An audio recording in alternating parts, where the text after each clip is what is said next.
আল্লাহর নবী বলেন, কেউ যদি দৃঢ়স্থিরভাবে এই ৬ রাকাত নামাজ আদায় করে ৮০ বছরের নফল নামাজের সওয়াব তার আমল নামায় জমা হয়। কত বছরের? ৮০ বছরের ৬ রাকাত নামাজ। কয় রাকাত? ৬ রাকাত। বন্ধুরা আমার একটু গভীর মনোযোগ দেন।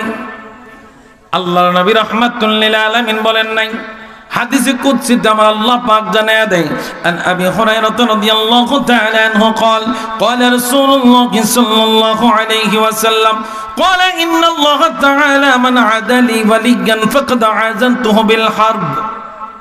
আল্লাহ পাক জানায়া দেন, কেউ যদি আমার ওলির বিরোধিতা করে তার সাথে আমি যুদ্ধের ঘোষণা দিলাম। কে যুদ্ধের ঘোষণা কে দিছে? আল্লাহ। পারবেন আল্লাহর সাথে? পারবেন? হ্যাঁ, আছে, ক্ষমতা আছে। যারা আমার ওলিদের বিরোধিতায় যাবে তাদের সাথে আমি আল্লাহ যুদ্ধের ঘোষণা দিলাম।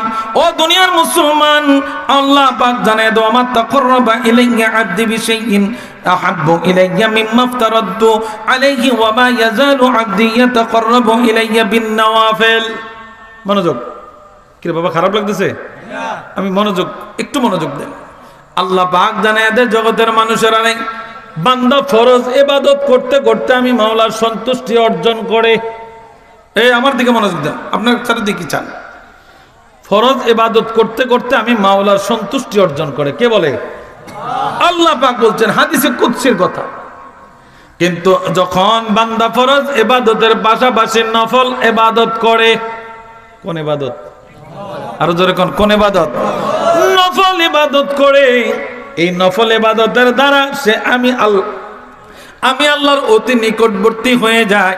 আহাব্বু, আল্লাহ পাক জানায়া দেয় আমি আল্লাহ তারে ভালোবাসি। জগতের মানুষেরা রে, যখন তারে ভালোবাসে, হাত্তা আহাবাবতুহু ফাইজা আহাবাবতুহু, যখন আমাকে সে ভালোবাসে আমি আল্লাহ তখন তার কান হয়ে যাই, যেই কান দিয়া সে শুনে।